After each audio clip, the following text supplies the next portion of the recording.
Welcome to Biota.org Interviews. I'm Tom Barbalet, and today Steve Grand is returning. Welcome back, Steve. Hi, Tom. Return of the Steve Grand. Yes. The sequel. Steve Grand First Blood, perhaps. I thought today would be the ideal opportunity to look in depth at probably what you're best known for, and that is creatures. Now, when we last talked to you about the historical component of your development, you were just in an educational software company that was just about to split off into a games company. Can you talk a little bit about that move, please? The educational software company I was writing these text adventures for, and the company split in two, and I kind of fell down a hole in the middle, as often happens in these cases. And then, for reasons I don't really remember, I woke up one day to discover I'd become a games programmer, and was doing most of my work for the games outfit. So I didn't know anything about computer games, I wasn't even interested in them, so I had to come up with some ideas. And basically I took the text adventure engine that I'd written for education and converted it into a graphics-based system and wrote a game around it. I think I started off writing a game based on cowboys and Indians, but I don't remember why, because I wasn't interested in that either. But it ended up as a game called Robin Hood. It wasn't a very good game, but it was quite interesting because it was in the nature of this kind of an engine that you could make emergent plots. So I just stuck together a bunch of little plotlets associated with the legend of Robin Hood. And these cute little people used to run around on screen and you'd interfere with them. It was a god game, like Populous. And some kind of a plot would emerge out of the end. And after that, I did a sequel called Rome. Same basic idea, just added a few bits. And that was published in the States by Maxis, who are the SimCity people. And Jeff Braun, who was running Maxis at the time, got very interested in what I was doing and asked me to come up with another idea. So after a bit of toing and froing, we came up with the idea of small furry creatures, which was I had in mind a little woodland clearing full of Ewoks going about their daily business and being interfered with from on high, just like in the other God game. But somehow or other it turned into creatures. So that's where creatures came from. It was basically me desperately trying to think of an idea to suit Maxis. And somewhere along the line, you picked up a small development team, and through this period you were also developing mythology associated with the game. How did all that unfold? Well, I didn't have a development team to start with. I was working alone. These were the days of bedroom programmers, when it was perfectly possible for a single programmer, perhaps plus an artist, to write a whole game. So when I started writing creatures, I was working alone on contract, and it was only near the end of the project that another 5 or 6 people got involved to finish it off 4.5 years later. The mythology thing, I decided I wanted to create this virtual world with little creatures in it, and it seemed to me that to make it complete you needed these creatures to have some kind of history and some past, and history tends to stem from geography.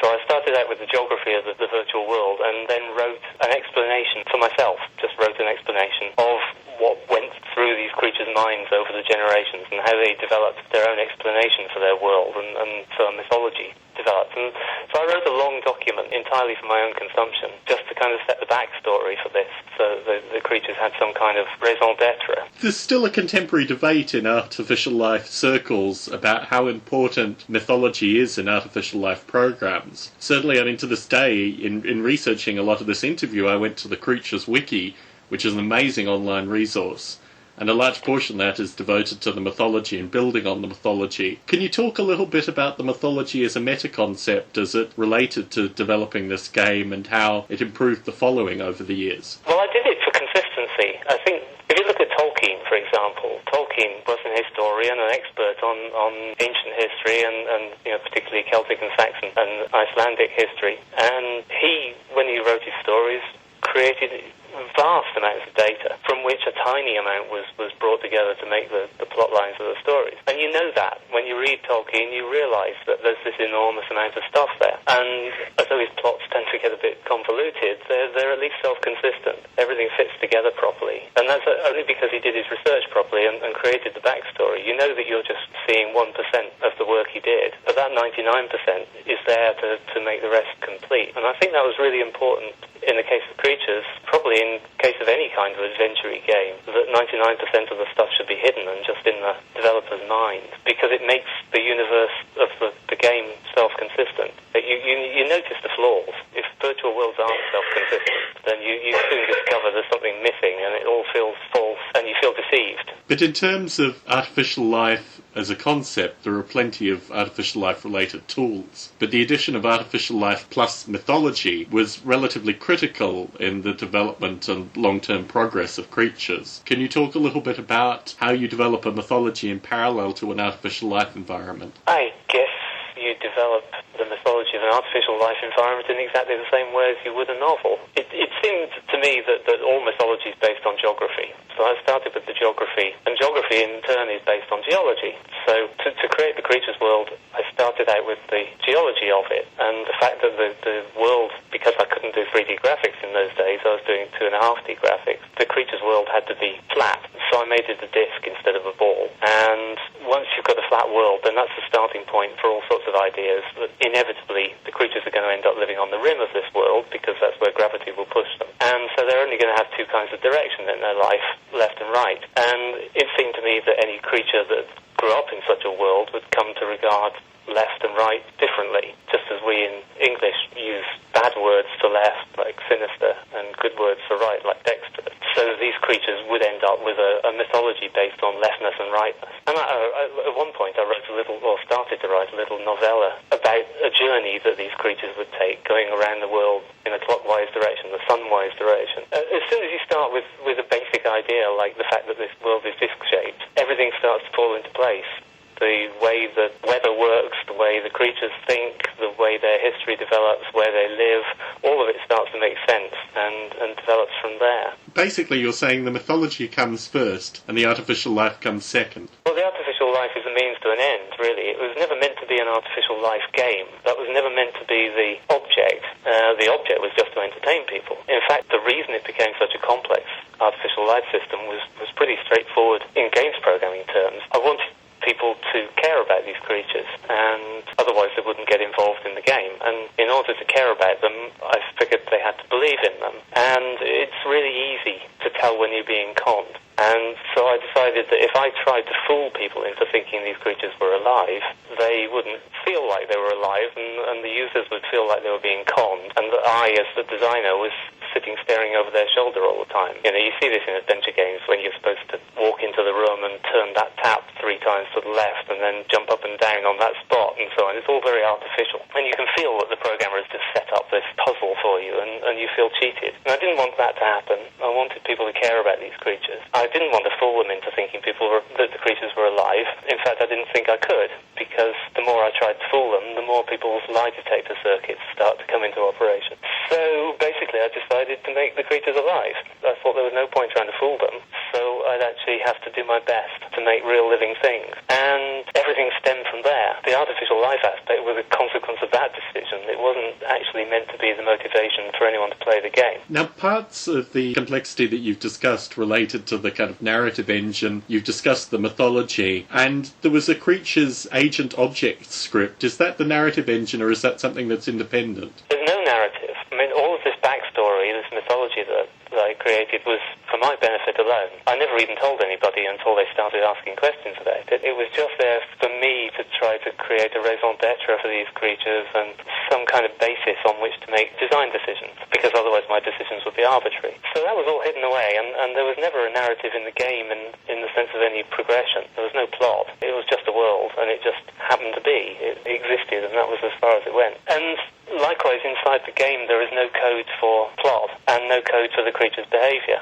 Part of my decision to make these creatures as close to real living things as I could make them implied that I shouldn't tell the creatures what to do. If I told them what to do, they wouldn't be autonomous. So I had to make creatures that could learn things for themselves and figure out what to do. And therefore, I had no control over it. So the script engine that you're referring to, at least in the first version of Creatures, had no consequence as far as the plot was concerned. It was just a way of converting the biology inside the creatures into computery actions. So a way of expressing their action primitives and their sensory primitives. And there was no plot in the game at all. I'm interested in the momentum towards the end of the development of Creatures before its actual release. In terms of getting people involved, in terms of actually producing a product. Can you talk a little bit about that, please? Well, for 4.5 years I just toiled with this alone, and it all started to come together near the end and became a big product. But it was actually quite hard work to begin with. I had to convince my bosses to let me do this, and in those days you expected to produce a game every 6 months.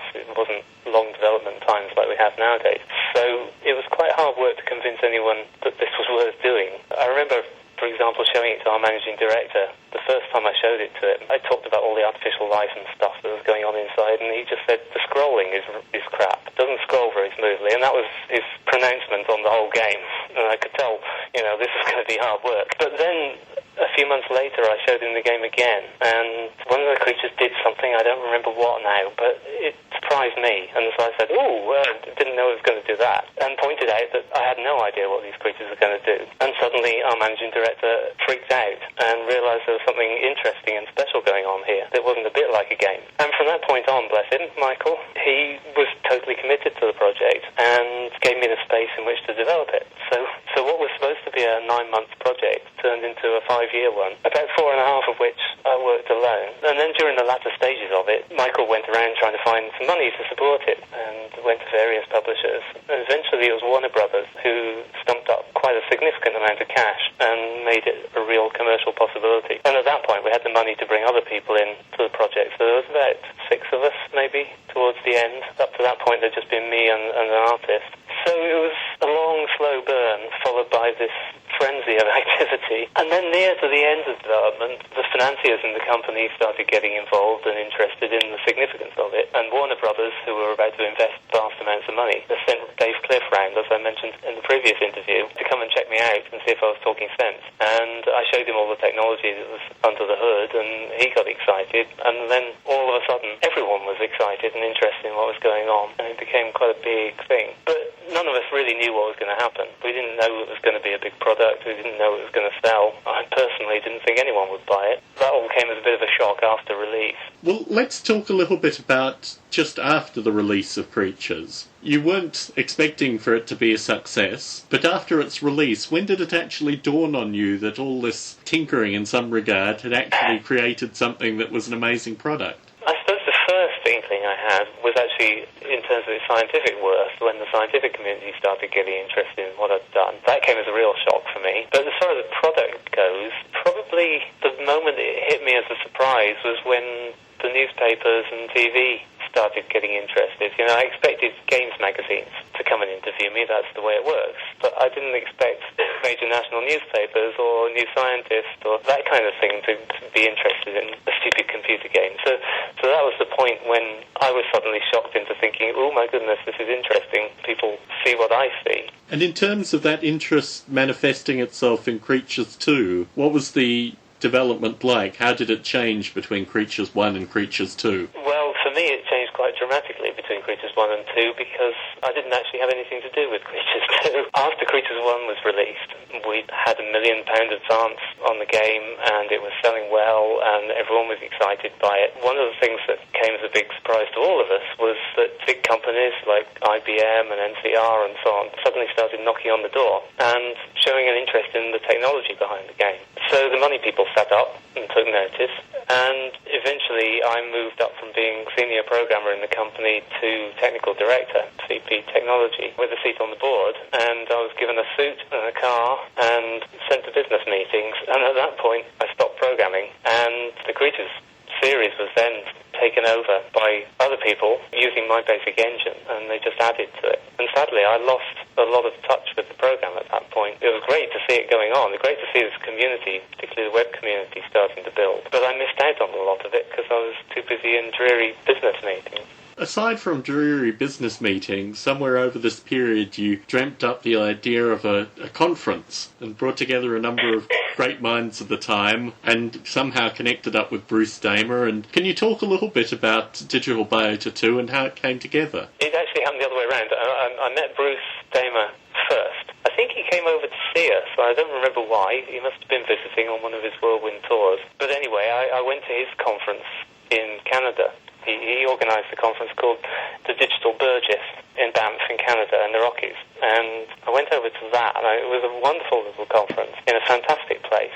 And we hiked up a huge mountain to go and see the Burgess Shale and see the fossils of the Middle Cambrian, all these creatures that had been thriving at the time and then went extinct and just don't exist anymore. And it was a lovely little conference. A lot of the people from the first generation of A-Life were there. And we had a great time. So about a year or so, I suppose, after that, my company had a bit of money. One of the directors suggested we ran a conference. So I talked to Bruce, and we decided to call our second conference Digital Biota 2 and make it part of the series, so that the Digital Burgess was first. And so then I was faced with organising a conference, which I'd never done before in my life, and I made the perhaps rather rash decision to invite all my heroes, and much to my amazement, they all came. So I invited Richard Dawkins and Chris Langton, who coined the term artificial life in the first place, and Tom Ray and Larry Yeager, people like that from the first generation, and Douglas Adams, who I'd been introduced to some time before, and all of these great minds came along, and we settled ourselves in a little old Cambridge college called Magdalen College, a lovely medieval building, and had this fantastic few days. I can't actually remember most of it because I was rushing around all over the place, desperately trying to make it all work. It's a good thing my wife and my son came along, because they actually helped me organise it, because it was an enormous amount of work to run a conference. But it was a great time. We had a wonderful time. And the audio lives on to this day as kind of testament to the conference in many regards. Yeah, there were some great talks, and you particularly have Douglas's talk on your site at the moment. We have all of them. It's fantastic. I'm really glad they're preserved, because all of the talks were wonderful. They were all special for that conference. You know, they weren't just straightforward talks that people were giving everywhere. They put their heart and soul into dreaming up these talks. Richard Dawkins gave the opening keynote, which was fantastic, and then Chris Langton closed the conference, and then Douglas's talk was in the middle. And we actually brought him in to do a debate. No, that's right. I asked him to give a talk, and he said he didn't want to give a talk because he didn't think he was smart enough to be amongst us wonderful scientists. So he was going to chair a debate instead. But the night before in the bar, he tried out a few ideas on us and decided he was brave enough to give a talk after all, and gave this fantastic semi-impromptu talk, which you now have the stream of, the podcast of, on the Biota site. What was fascinating about the Digital Biota 2 conference was that many of the historical names associated came, but also a number of lesser-known names came and gave presentations which many people have emailed me about that are equally favourable. Can you talk a little bit about the intellectual community that you were a part of at the time? You've mentioned Richard Dawkins, you've mentioned Douglas Adams. Can you talk about that a little bit? I'm not sure there was a community. And in some ways, part of my motivation for bringing the conference together in the first place was to try and reinstate a community, because artificial life was fading somewhat at the time and had become a bit stylized. And I was particularly concerned that it had fragmented, that everyone was starting to become experts on little bits of it, and there weren't many people working on synthesizing complete organisms, so complete living creatures. So the main theme of the conference was putting it all together and trying to create complete organisms. And so I invited people who I knew were interested in that and had done work on it. So it was really an attempt to generate a community. But it was an interesting bunch of people. It was quite a widespread range of people. I mean, Douglas was a novelist. We had science fiction writers and journalists and artists and virtual world people and the odd scientist. And there was a pretty wide range of minds, but they all saw something. They all had something in common. At least to me, they all seemed to have something in common. And when they all got together in Magdalen College, they all found out they had something in common too. But there wasn't an established community. It wasn't just a matter of going down a list of known people and bringing them together. These were people that sort of gravitated towards me in some fashion. Now, to conclude the Cyberlife Creatures section before we talk about how things could have been done differently and what you learnt from the experiences, in 2000, Queen Elizabeth II invited you to Buckingham Palace for an OBE. Can you talk a little bit about that and how it came together from kind of 20 years of tinkering to receiving an OBE? My mind boggles. I still have absolutely no idea how that all came about, and it still comes as a real shock. How I found out about it was we'd been to the States on holiday and come back, and I had a terrible, terrible headache and went to bed as soon as we got into the house and slept for hours and hours. And there was this envelope on the doorstep addressed 10 Downing Street, and my wife couldn't bear the thought of not opening it to find out what it was. So she woke me up to tell me I'd got the OBE, and I just remember saying, "Oh, that's nice," and going back to sleep. Jet lag was a defining factor in that experience. Jet lag and a terrible, terrible headache, plus complete disbelief. I mean, why would anyone do something as dumb as give me the OBE? I'd never even passed an exam, practically. The only thing I'd won up to that point in my life was a tin of biscuits. And then suddenly they start sending me off to see the Queen and giving me medals and things. So it just seemed completely unreal at the time. I thought it was a joke. and it still seems pretty unreal now. It probably was the design council who put me up for it, because at the time they were doing this Millennium Products thing to try and promote various new technologies and things in British industry, and Creatures became a Millennium product for some reason. So I expect it was the design council that put me up for it, but it was a wonderful thing, completely unexpected, probably completely undeserved. So in terms of having an OBE, what do you get out of the deal? It would be nice if it had some money associated with it, wouldn't it? But I looked it up, and the medal's worth £40. So I didn't do too well in that respect. All you get is a little gold medal on a pink ribbon and the chance to meet the Queen and dress up in a penguin suit for the day. So it's not exactly a practical award, but it was an honour, and it gave me a lot of self-confidence, and it was definitely worth it for that. And they didn't track down your atheist roots either. No, I wasn't disqualified on account of being an atheist, thank goodness. So you've just scratched out the For God part of Forgotten Empire then, have you? I don't recall anything requiring me to be religious. Apart from the Queen being the head of the Church of England, I don't think there was nobody sort of made me sign on the dotted line or swear an oath on the Bible or anything like that. So I got away with it. So you snuck in and snuck out, basically. Okay, so in terms of broad kind of reflection with regards to the Creatures and Cyberlife experience, if you were to do it all again, what would you have done differently? If I had to do it all again, I'd commit suicide instantly. Honestly, it was a nightmare most of the time. It was 5 years really, really hard work. The programming involved was enormous. I calculated at one point that I'd written 250,000 lines of code, and it was pretty complex code, and I had no idea any of it was going to work. I mean, I agreed to do this thing and then had to go up and sit on a hilltop for 3 days and try and invent a brain and work out a whole new kind of neural network and so on. So it was a totally risky thing. But then there was a period when it was wonderful, because it was all starting to happen, and suddenly I found myself with an income for the first time in my life. And then it all went horribly downhill, and that was when big business got involved. So if I was doing it again, I'd keep the big business out of it, I think. Well, there's lots of ways that I would do it the same. I mean, I enjoyed starting it. I enjoyed the concept. I enjoyed the challenge of trying to invent all this new stuff from scratch. And I enjoyed the rewards that came from making it all work. And it was just the money that got me.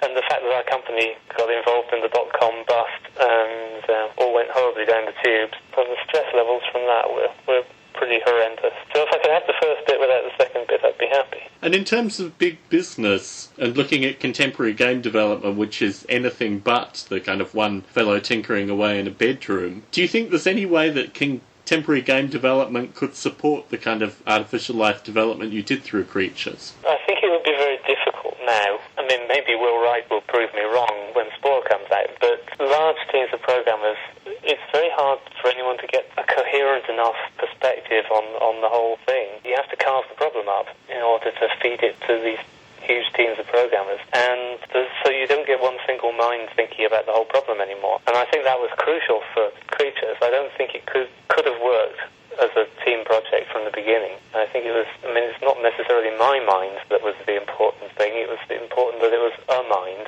that somebody was in charge of the whole thing, had everything from the backstory to the technology to the biology to the marketing in their head. That's what gave the whole product some coherence and individuality. And that must be very difficult now. I mean, I've never worked in a large programming team, so I don't know, but that's not accidental. I really wouldn't want to. So can you talk a little bit about involving scientists? And obviously they came on board after a period of success or at a point of investment. But can you talk about involving scientists and getting them to work in this kind of environment? The fact that they got involved at the point of investment is just accidental. That's because my first brush with science was when Warner Brothers were checking me out.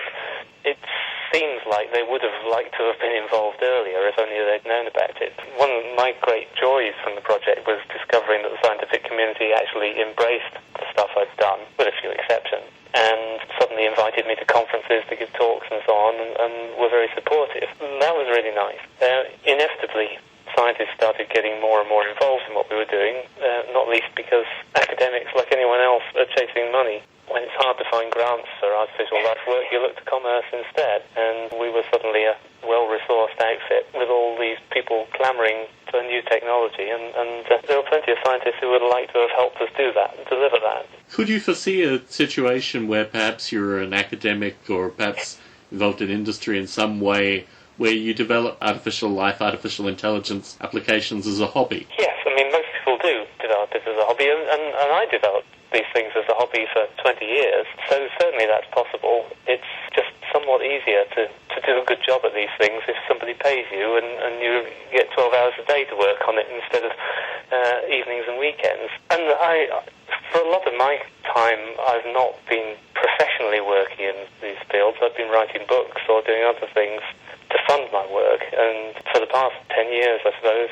I've been an amateur researcher, doing it as a hobby, just rather more committed than a lot of hobbyists, and funding my work by writing books and things. So it's not an easy career option, so it's still a hobby even for me, really. Well, at that point, I think we should probably conclude this interview, and we will return talking about your developments of artificial intelligence and Lucy. Oh my goodness, yes, Lucy, I remember her. Steve Grant, thank you very much for the opportunity to chat with you today. You're welcome, Tom.